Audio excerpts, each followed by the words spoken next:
नमस्कार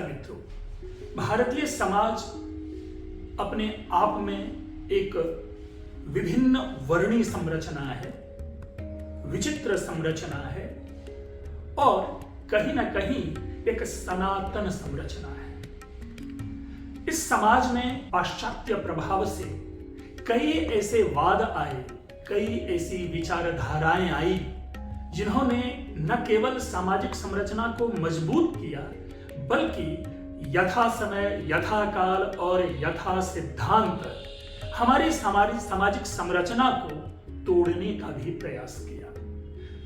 किस सिद्धांत ने तोड़ा या किस सिद्धांत ने जोड़ा, हमारा मूल विषय आज का यह नहीं है, बल्कि इन्हीं सिद्धांतों में से, इन्हीं विचारधाराओं में से एक प्रमुख विचारवाद है, एक प्रमुख विचारधारा है जो हमें समझने के लिए बाध्य करता है कि वह भारतीय समाज, भारतीय परिवार, भारतीय सामाजिक संरचना, भारतीय सामाजिक सौहार्द के कितना अनुकूल है। और यह सिद्धांत है फेमिनिज्म।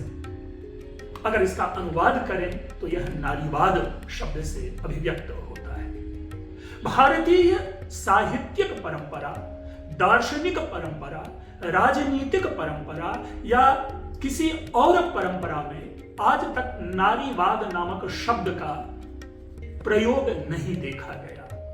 लेकिन जब से वैदेशिक प्रभाव से, विदेशी सिद्धांतों के रूप में हमारे यहां फेमिनिज्म शब्द आया, तब से इसका अनुवाद नारीवाद के रूप में कर लिया गया और उस के बाद से ही हम इस नारीवाद को समझने की कोशिश करते हैं, इसके ऊपर वाद विवाद और संवाद को लेने की कोशिश करते हैं और इस वाद विवाद और संवाद से निकलने वाली जो क्रिया है, प्रक्रिया है और प्रतिक्रिया है, उस पर हम विमर्श करने का प्रयास करते हैं। इससे पूर्व कि मैं आप लोगों के सामने इस नारीवाद का विश्लेषण करूं, इस फेमिनिज्म का रूप और स्वरूप आपके सामने रखूं, मैं आप लोगों से निवेदन करता हूं कि यदि मेरे विषय अच्छे लगते हैं, यदि मेरी व्याख्या अच्छी लगती है, यदि मेरे तर्क आपके तर्क को आलोडित और विलोडित करता है, तो मेरे अपने इस YouTube चैनल को आप सब्सक्राइब करें, लाइक करें और यदि किसी भी प्रकार का मत वैभिन्य प्रकट होता है, मेरे विचार से आपके विचार न मिल रहे हों या आपके विचार मिल रहे हों, तो दोनों दृष्टि से इस पर कमेंट करें और मुझे और नई शक्ति दें ताकि मैं नया चिंतन आप लोगों के सामने प्रकट कर सकूं। अगर हम नारीवाद के इतिहास की समीक्षा करें तो ना तो इसे हम प्राचीन भारत या प्राचीन विश्व के संदर्भ में पहले देखें, लेकिन सामान्य रूप से जो फेमिनिज्म इस शब्द को हम पाते हैं या देखते हैं, तो आधुनिक नारीवाद की जननी मैरी वॉलस्टनक्राफ्ट को माना जाता है, जिन्होंने 1792 ईस्वी में a vindication of the rights of women नामक एक पुस्तक की रचना की, जिसमें उन्होंने यह तर्क दिया, जिसमें उन्होंने यह एक प्रकार से लोगों के मन में इस सत्य को संपोषित करने का प्रयास किया कि महिलाएं भी तर्क करने में सक्षम है और उन्हें पुरुषों के समान अधिकार और अवसर प्राप्त होना चाहिए। इसी व्यवस्था को यदि हम भारतीय परिवेश में, भारतीय अगर परिवारवाद या समाजवाद के परिवेश में देखते हैं, तो सावित्रीबाई फुले को प्रथम नारीवादी होने का कह सकते हैं यश प्राप्त है या कीर्ति प्राप्त है, या हम सब लोग ऐसा मानते हैं कि भारत में नारीवाद का प्रथम स्वर सावित्रीबाई फुले ने फूंका है। सावित्रीबाई फुले सामाजिक रूढ़ियों के प्रति सजग थी, उन रूढ़ियों को तोड़ने के प्रयास में थी। उनके अपने संघर्षों ने उन्हें दूसरों को लड़ने की प्रेरणा दी। जब मैं दूसरों की बात कहता हूं तो यहां पर दूसरों में सबसे पहले तो नारी है, लेकिन नारी के साथ साथ ऐसे वे सारे वर्ग हैं जिनको अपने अधिकार का बोध नहीं था। तो ये एक सामाजिक, कह सकते हैं कि एक ध्वनि है, ये सामाजिक आंदोलन है, एक सामाजिक क्रांति है जिसका बिगुल सावित्रीबाई फुले ने बजाया। उन्होंने महिलाओं के अधिकारों के बारे में जागरूकता बढ़ाने के लिए महिला सेवा मंडल नामक एक समुदाय की भी स्थापना की थी। मित्रों, इस दृष्टि से हम यह कहते हैं कि न केवल मैरी वॉलस्टनक्राफ्ट बल्कि इनके साथ साथ भारत में भी नारी आंदोलन प्रारंभ हुआ। नारीवाद को एक स्वर मिला, फेमिनिज्म के प्रति लोगों में जागरूकता बढ़ी। आधुनिक नारीवाद इस नारीवादी आंदोलन को कई प्रकारों में देखने की कोशिश करता है। उसमें अगर हम गिनती लें, अगर उस नारीवाद के विविध रूप और स्वरूप को समझने की कोशिश करें तो एक नारीवाद जिसे हम उदारवादी नारीवाद कह सकते हैं, लिबरल फेमिनिज्म। इसी प्रकार रेडिकल फेमिनिज्म जिसे हम कट्टरपंथी नारीवाद कहेंगे, या मार्क्सिस्ट और मटेरियल फेमिनिज्म यानी मार्क्सवादी और भौतिक नारीवाद, सोशलिस्ट फेमिनिज्म और ब्लैक फेमिनिज्म। अब ये टर्म है, पारिभाषिक शब्दावली है, सब मिलाकर के समग्रता में नारी के अधिकार की ही बात करता है। लेकिन जब हम कट्टर नारीवाद कहते हैं तो उनमें कई सारी भ्रांत जो परंपरा है उसके विरुद्ध मानो मन को उद्वेलित करने वाला विरोध प्रतिलक्षित होता है, जिसे कदाचित जो भारतीय सामाजिक संरचना है उसके अनुकूल हम नहीं कह सकते। लेकिन मित्रों, प्रश्न यह नहीं है कि हम किसे स्वीकार करें या किसे न स्वीकार करें, हमें इनके विविध रूप को समझना जरूरी है।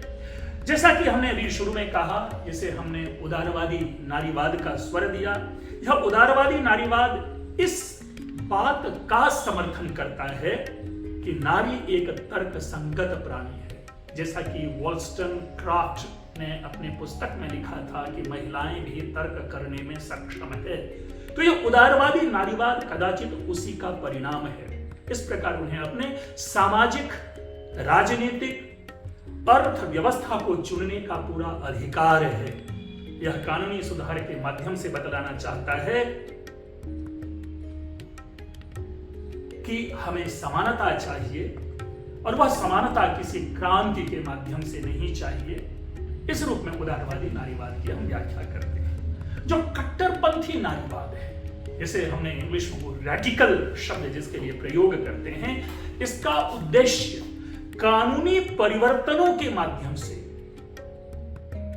जो परंपरा है उसमें समायोजन करने के बजाय पितृसत्ता को खत्म करना है। यह संस्कृति परिवर्तन पर ध्यान केंद्रित करता है और यह सामाजिक क्रांति लाना चाहता है। दूसरे शब्दों में, पुरुष सत्ता के विरोध में जो स्वर मुखरित है वह रेडिकल नारीवाद है।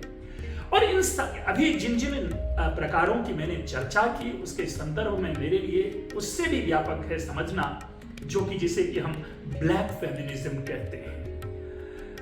वस्तुतः इसे हम पोस्ट कोलोनियल फेमिनिज्म भी नाम देते हैं। इसमें अब देखेंगे कि जहां पर नारी के रंग, महिलाओं के रंग, चाहे उसे ब्लैक वुमेन कहें या उसे ब्राउन वुमेन कहें, जो स्किन देख करके एक लोगों के मन में भावना जगती है, उस दृष्टि से जो नारियों का जो लिंगवाद है, लैंगिकता है, जो नस्लवाद है, वर्ग भेदभाव है, इनके सकारात्मक प्रभावों को समझना होता है। काले और भूरे यानी ब्लैक और जो ब्राउन कलर है उसमें महिलाओं को न केवल उनके लिंग के कारण बल्कि उनके रंग के कारण भी ऐसी समस्याओं का सामना करना पड़ता है जो उसे सामाजिक रूप से उपेक्षा का शिकार बनाता है। तो इन सारे जो मन की ग्रंथियां हैं, उन ग्रंथियों के विरुद्ध यह एक प्रकार का आंदोलन है। और इसी दृष्टि से जो नारी की जो समग्रता है वो नारीत्व की दृष्टि से देखना चाहिए, ना कि हम अलग अलग ढंग से नारी का एक वर्गीकरण करें। एक आम व्यक्ति की तरह नारी भी इस समाज का अंग है और जिस प्रकार अपने शरीर के हम सारे अंग से उतना ही प्यार करते हैं जितना किसी अन्य अंग से, उसी प्रकार इस समाज के प्रत्येक प्राणी के प्रति हमारी चिंतन, हमारी सोच, हमारा चिंतन उसी प्रकार होना चाहिए। हम में, आप में, पुरुष में, नारी में किसी भी प्रकार का भेद नहीं है, बल्कि यहाँ पर लिंग भी किसी भी भेद का कारण नहीं होना चाहिए। तो ये है जिसको आधुनिक नारीवाद कहते हैं। लेकिन इसी को अगर हम भारतीय ज्ञान परंपरा के संदर्भ में देखें, जो कि मेरे इस चैनल का प्रमुख उद्देश्य है, हम इंडियन नॉलेज सिस्टम कह लें या इंडियन नॉलेज ट्रेडिशन कह लें, हम उनके संदर्भ में इन सारे सिद्धांत को आपके सामने में पुनः पुनः रखते चले आए हैं। चाहे वो सनातन धर्म के विषय में हो, चाहे दीपावली पर्व के विषय में हो, चाहे चंद्रमा के विषय में हो या भारत के नाम के विषय में हो, हम अपने ज्ञान की प्रणाली के अंतर्गत इसको कैसा देखते हैं वो मैं अब आपके सामने प्रस्तुत कर रहा हूं। तदनुसार हमें इस नारीवाद को अपने उन प्राचीन ग्रंथों में, अपने उस प्राचीन समाज में ढूंढना चाहिए। क्यों ढूंढना चाहिए? क्योंकि वर्तमान जो है वो सदैव भूत से प्रेरणा ग्रहण करता है या भूत में, भूतकाल में जो हो गई गलतियां हैं उन गलतियों का करेक्शन करता है और जो भूतकाल की कई सारी अच्छाइयां हैं उनको समझ करके अपने जीवन में संपोषित करने का, सिंचित करने का उपक्रम करता है। तो मित्रों, अगर आप इसे एक व्यापक संदर्भ में देखें तो निस्संदेह हम वैदिक परंपरा में नारी के उस रूप स्वरूप को देखने का प्रयास करेंगे। हम आप सभी जानते हैं, जब प्राचीन वैदिक सामाजिक संरचना की बात करते हैं, चिंतन की बात करते हैं, सभा समिति या विदत की बात करते हैं, तो यह स्पष्ट उल्लेख मिलता है कि विदत में नारियां हिस्सा लेती थीं। प्रश्न यह नहीं होता है कि अटेंडेंस बुक में जाकर के साइन कर लेना मात्र उस सभा या समिति या विदत में हिस्सा लेना हुआ।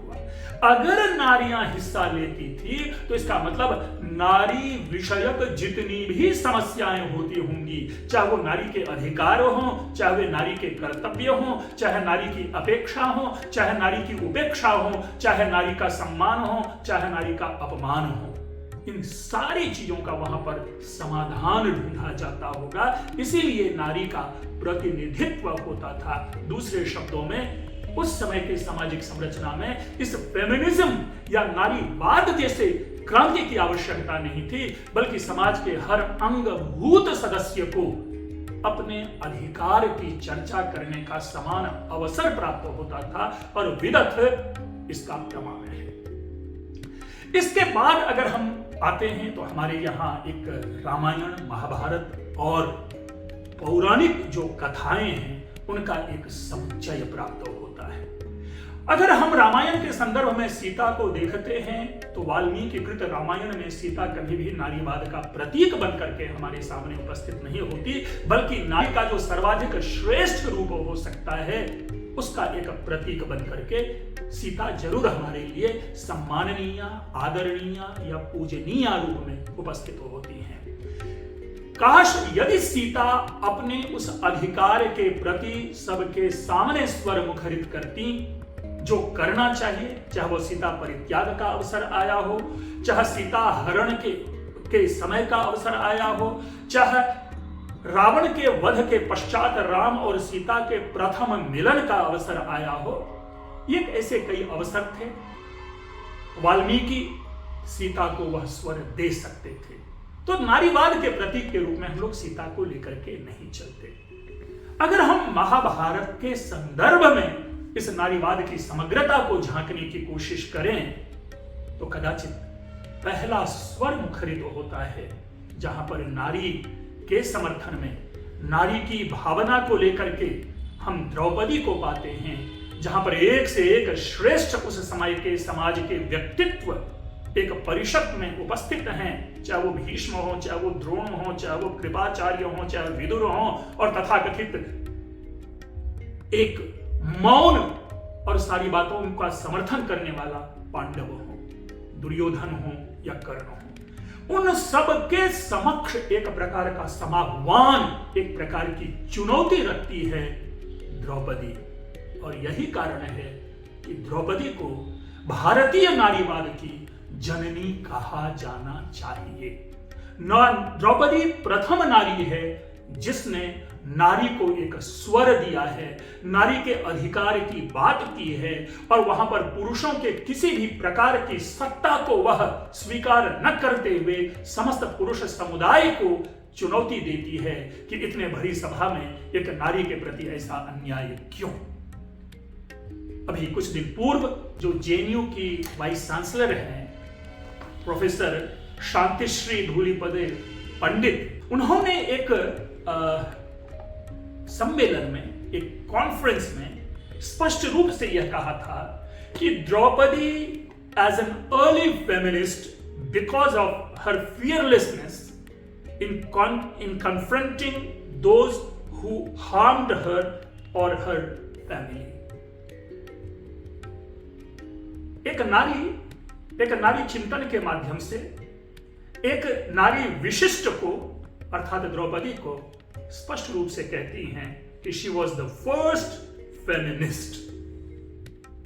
हमें अपने चिंतन को देखना है, हमें किसी भी सिद्धांत को उस परिवेश के अनुकूल समझ करके उसकी व्याख्या करनी चाहिए जिस परिवेश में हम रहते हैं। मित्रों, जरा सोचिए, अमेरिका में रहने वालों का खाद्य कुछ भी हो सकता है, इंग्लैंड में रहने वाले का खाद्य कुछ भी हो सकता है, फास्ट फूड वहां की एक विशिष्ट परंपरा है। लेकिन क्या भारत के लोग अपने दैनिक जीवन में क्या फास्ट फूड मात्र पे ही अपनी जीविका चला सकता है? क्या नहीं। हम अपने परिवार के साथ संगठित होकर के एक आसन पर एक साथ बैठ करके और चावल, दाल, सब्जी, रोटी और विविध प्रकार के व्यंजन का आनंद लेते हुए हम वास्तविक रूप में अपने भोजन का स्वाद ग्रहण करते हैं। और पुनः पुनः यदि उस पर हमें मोमोज, पिज्जा आदि ऐसी चीजों को आरोपित किया जाता रहेगा तो वो कदाचित भारतीय जलवायु, भारतीय पर्यावरण, भारतीय चिंतन, भारतीय व्यवस्था और भारतीय ज्ञान के अनुकूल नहीं है। क्योंकि जैसा हम भोजन ग्रहण करते हैं वैसा ही हमारा मन बनता है, और भारतीय परिवेश के अनुकूल मन के लिए भारतीय भोजन की आवश्यकता होती है। उसी प्रकार से यदि किसी सिद्धांत, किसी देश विशेष, किसी क्षेत्र विशेष, किसी राष्ट्र विशेष में उदित होता है तो वह आवश्यक नहीं कि उस राष्ट्र के अनुकूल व्यवस्था जो है हमारे राष्ट्र में नहीं है, लेकिन फिर भी उस सिद्धांत को हम आरोपित कर रहे हैं। क्योंकि भारतीय समाज की एक संरचना है जहां पर केंद्रीय परिवार की सदैव से भूमिका रही है, हर व्यक्ति एक दूसरे के साथ सहयोग करते पाए गए हैं। इसीलिए बार बार कहा जाता है कि तन में मनः शिव संकल्प मस्तु, और इसीलिए बार बार कहा जाता है कि ओम सहनावतु सहनो भुनक्तु सह वीर्यं करवावहै तेजस्विनावधीतमस्तु मा विद्विषावहै संगच्छध्वं संवदध्वं संवो मनांसि जानताम की हमारे यहाँ परंपरा रही है। हाँ, जब जब हमारे साहित्य में, हमारे पुराणों में, मार्कंडेय पुराण जैसे ग्रंथों में यह कहा जाता है कि पत्नी मनोरमाम देहि, या मुद्रा राक्षसम में जब विशाख दत्त को यह कहना पड़ता है कि जो स्त्रियां हैं उनमें प्रज्ञा नहीं होती, उनमें पराक्रम नहीं होता और उनमें लॉयल्टी नहीं होती, तो कहीं ना कहीं एक क्षरणशील समाज का हमें दर्शन होता है, और ऐसा प्रतीत होने लगता है कि समाज में नारियों के प्रति एक प्रकार का जो विपरीत भाव है वह पल्लवित होता है या पल्लवित हो रहा है। लेकिन इसको भी हम समझते हैं। मित्रों, यह वही भारतीय सामाजिक संरचना है जहां पर कहा गया यत्र नार्यस्तु पूज्यन्ते रमन्ते तत्र देवता। चिंतन हमारा सदैव नारी के अनुकूल है, लेकिन पुरुष का व्यवहार जो है वो नारी के अनुकूल नहीं होता। वो इसलिए कि हर पुरुष अपने संस्कार, अपनी सभ्यता और अपने चिंतन से विषयों की व्याख्या करता है। उसी प्रकार लाख हम नारीवाद या फेमिनिज्म की चर्चा कर लें, स्थापित कर लें, लेकिन जो मानसिकता होगी वो मानसिकता तभी होगी जब पूरा का पूरा समाज सभ्य होगा और उन्होंने अध्ययन किया होगा, उन्होंने ज्ञान प्राप्त किया होगा। तो ऐसे व्यक्ति जो ऐसे ज्ञान से वंचित होते हैं वही नारी अधिकार का विरोध करता है।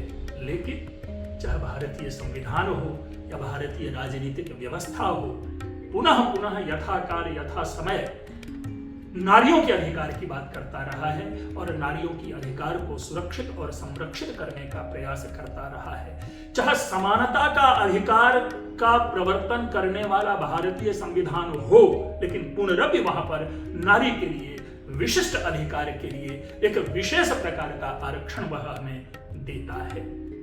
अब रही बात, मैं दो और प्रमुख चिंतन को आपके सामने उपस्थित करना चाहूंगा। इसमें प्रथम मैं महाकवि कालिदास का नाट्य काव्य अभिज्ञान शाकुंतलम को लाना चाहूंगा।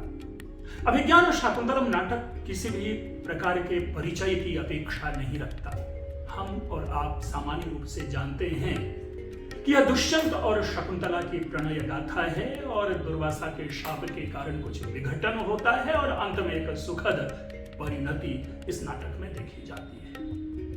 लेकिन बीच में ऐसे कई सारे विषय, ऐसे कई सारी सामाजिक समस्याएं उठाई गई हैं जिसे हमें सोचने के लिए बाध्य करता है। मित्रों, दुर्वासा के शाप के टूट जाने के बाद जब दुष्यंत शकुंतला के पास जाता है और शकुंतला को स्वीकार करने के लिए अपनी मानसिक इच्छा को प्रकट करता है, तो शकुंतला के शब्दों में एक प्रकार का विरोध देखा जाता है। और इसी ऊहापोह के मध्य शकुंतला का पुत्र सर्वदमन पूछ बैठता है कि मम्मी, ये आदमी कौन है? और बड़े ही भावुक शकुंतला कहती है कि अपने भाग्य से पूछो। यानी वो शकुंतला वहां पर यह नहीं कहती कि ये तुम्हारे पिताजी हैं, क्योंकि उनके मन में भी एक प्रकार का अपने उस पति के रूप में, पति के लिए प्रतिरोध है जिसने भरी सभा में उनका अपमान करते हुए पत्नी रूप में स्वीकार करने से मना कर दिया था। दुष्यंत को यह बात शीघ्र ही समझ में आती है और मैं आपके सामने एक ऐसे नारीवाद की बात करने की व्याख्या करता हूं। किसी भी नारीवाद ने ऐसा नहीं कहा होगा, किसी भी फेमिनिज्म ने ऐसा नहीं कहा होगा जो महाकवि कालिदास अपने नायक दुष्यंत से करवाता है। विश्व के किसी भी ग्रंथ को उलट करके आप देख लें, किसी भी पत्नी के पैरों पर गिर करके किसी पति ने आज तक क्षमा याचना नहीं की है। महाकवि कालिदास प्रथम व्यक्ति हैं जिन्होंने नारी को एक स्वर दिया, नारी को प्रतिरोध करने का सामर्थ्य दिया और चक्रवर्ती राजा दुष्यंत को शकुंतला के पैरों पर गिरने के लिए बाध्य किया।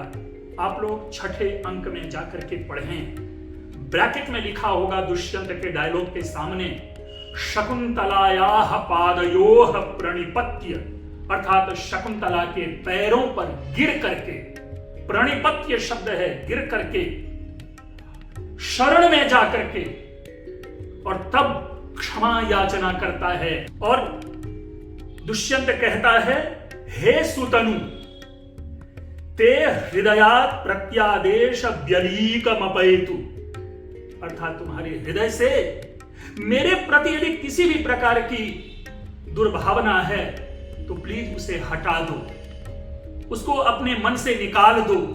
हम जब क्षमा कहते हैं तो यही बात करते हैं लोगों के सामने। और तदा में मनसः किमपि बलवान सम्मोह अभूत, मैं क्या करूं? जिस समय मैंने तुम्हें अपने पत्नी रूप में स्वीकार नहीं किया था वह एक ऐसा समय था जिसमें कि मेरे मन में पता नहीं कौन सी बातें आ गई थी। मैं विषय से क्या कहूं? यही बात आज अब्दुल रज्जाक ने ऐश्वर्या रॉय पर दिए गए स्टेटमेंट के संदर्भ में कहा है। यानी जो माफी मांगी जाती है कि मेरे मन में यह बात नहीं थी, लेकिन पता नहीं मेरे मन को क्या हो गया और मेरे मुंह से ऐसी बातें निकल गई। महाकवि कालिदास आज से लगभग आप समझें कि 1500-1600 वर्ष पूर्व इन्होंने ये बात कही है। और जैसा मैंने कहा कि ये 7वें अंक का 24वां पद्य है, वहां जाकर के आप देखें, पढ़ें। मैं सामान्य रूप से कहता हूं कि वस्तुतः यह नारीवाद है जो पुरुष को भी अपने पैरों पर गिरने के लिए बाध्य कर दे। और ये आज का स्वर नहीं है, ये स्वर उस काल का है जब महाकवि कालिदास अभिज्ञान शाकुंतलम की रचना कर रहे थे। दुष्यंत और शकुंतला कोई चरित्र नहीं है बल्कि प्रतीक है। उस समय में समाज में कालिदास ने अवश्य यह देखा होगा कि शायद स्त्रियों के प्रति जो पुरुष के व्यवहार हैं उस व्यवहार में क्षरण देखा जा रहा है और स्त्रियों के अधिकार के प्रति उपेक्षा देखी जाती है। तो स्त्रियों के उस अधिकार की पुनः स्थापना के लिए कालिदास जैसे जो युगीन कवि होते हैं ऐसी बात करता है। मैंने महाभारत के द्रौपदी की बात की, लेकिन इस संदर्भ में, दूसरा संदर्भ में यदि मैं किरातार्जुनीयम की द्रौपदी की चर्चा न करूं तो नारीवाद की पूर्ण व्याख्या संभव नहीं हो पाएगी। किरातार्जुनीयम के प्रथम सर्ग में महाकवि भारवी, जो लगभग 5वीं-6वीं शताब्दी के हैं, वे द्रौपदी के माध्यम से युधिष्ठिर के ऊपर एक क्रोध दिखाता है। और जरा सोचिए कि क्रुद्ध द्रौपदी चोट खाई सर्पिणी की तरह, अपमानिता नारी की तरह अपने पति युधिष्ठिर को डांटते हुए कहती है कि कौन तुम्हारे समान होगा जो अपनी इस मनोरमा पत्नी को अपने गले से उतार करके, अपने उस प्रणय भाव से उतार करके बाहर फेंक दे। कौन ऐसा व्यक्ति होगा? और वह मैं अमर वाक्य पुनः आप लोगों के सामने संस्कृत के माध्यम से रखना चाहूंगा, जो द्रौपदी कहती है भरी उसमें युधिष्ठिर को कि गुणानुरक्ता अनुरक्त साधना कुलाभिमानी कुलजाम नराधिप परिस्त्वदन्य इवापहारये मनोरमात्मवधू विवश्रियम। अर्थात कौन ऐसा होगा जो अपनी मनोरमा वधू को, अपने उस लक्ष्मी स्वरूपा पत्नी को, तुम्हारे जैसे कुल पर अभिमान करने वाले कौन ऐसा व्यक्ति होगा जो अपहरण करवा दे, जो अपने सानिध्य से हटा दे।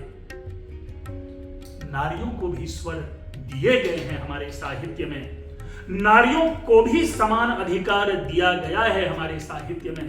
लेकिन मित्रों, ये हमारे परिवार की संरचना है, हमारे समाज की संरचना है जहां तलाक नहीं है, जहां स्त्रियों को अपने घर से इस तरह से उपेक्षित भाव में हटाने की परंपरा नहीं है। इसलिए कदाचित समाज में नारियों की ऐसी बातें नहीं देखी गई। अन्यथा नारी समान अधिकारिणी थी। अगर नारी परिवार चलाती थी तो पुरुष परिवार के बाहर की बातों को देखता था। आज भी हमारी सामाजिक संरचना यही है। अगर स्त्री और पुरुष दोनों बाहर में हैं तो घर को चलाने वाला किसी हम सेवक को रख लेते हैं या सेविका को रख लेते हैं। ठीक है, पद और पदवी बदल जाते हैं, लेकिन परिचय वही पुरुष होता है और परिचय वही स्त्री का होता है। और ये भी समाज देखिए, हमें अपने इस समाज में हम कहां तक इस फेमिनिज्म को लेके चलना चाहते हैं। ठीक है, आज कुछ महानगरों में बार बार आवाज उठा करके इस प्रकार की भावना हमारे मन में संरोपित की जाती है, लेकिन हर परिवार जो है, हर समाज जो है, वह अपनी स्त्री के लिए समर्पित होता है। जहां अज्ञान होता है वहीं स्त्रियों का सम्मान नहीं होता, और वह अज्ञान हर काल में होता है। हम फेमिनिज्म का कितना भी स्वर मुखर कर लें, और मैं कहता हूं कि यह स्वर मुखर होना चाहिए, लेकिन समाज से जब तक वह अज्ञान दूर नहीं होगा, हम फेमिनिज्म के माध्यम से कदाचित महिला को उस अधिकार की बात नहीं कर सकते। क्यों? क्योंकि हमें समाज से पहले अज्ञानता मिटानी होगी, और जहां अज्ञानता मिटती है, ज्ञान का प्रभाव बढ़ता है, वहीं से फिर नारीवाद जैसे शब्द जो है वो सर्वथा उन्मूलित हो जाता है। हम नारी को सम्मान देते हैं। और अंत में मैं यह कहना चाहूंगा कि अगर भारतीय समाज में नारियों के प्रति यदि किसी प्रकार की विकृति लिखी गई है, यदि किसी प्रकार के उपहासास्पद लिखे गए हैं, तो ऐसा नहीं है कि उस काल के समाज में पुरुषों ने उसका विरोध नहीं किया। पुरुषों ने उसका विरोध किया, और वह विरोध मैं वराह मिहिर के स्वर में, वराह मिहिर की पंक्ति में देना चाहूंगा, जो इस प्रकार है। वराह मिहिर लिखते हैं, वो वही वराह मिहिर जिनको हम जानते हैं, जो बहुत बड़े ज्योतिष शास्त्री खगोलविद थे। वे लिखते हैं कि ये प्यंगनानां प्रवदन्ति दोषान् वैराग्य मार्गेण गुणान् विहाय ते दुर्जनो में मनसो वितर्कः सद्भाव वाक्यानि न तानि तेषाम्। अर्थात कुछ वैरागियों ने, कुछ सन्यासियों ने नारी के दोषों को हमारे सामने प्रकट करते हुए जिन्होंने नारियों के प्रति इस प्रकार की दुर्भावना उत्पन्न की, वराह मिहिर कहता है कि वो मेरे मन में, मेरे मन से, अर्थात वराह मिहिर के अनुसार वे दुर्जन हैं और वे कुतर्की हैं, क्योंकि और ऐसे लोगों के प्रति किसी भी प्रकार के सद्भाव के वाक्य नहीं होने चाहिए। तो मित्रों, मैं समझता हूं कि आज का ये वीडियो अपेक्षया कुछ लंबा बना है, लेकिन आपके विचारों को यह उद्वेलित करने में सहायक होगा, इस विश्वास के साथ और इस निवेदन के साथ कि मेरे इस YouTube चैनल को आप लोग सब्सक्राइब करें, लाइक करें और प्रतिक्रिया दें। आप लोगों ने ध्यानपूर्वक सुना, आप लोगों का बहुत बहुत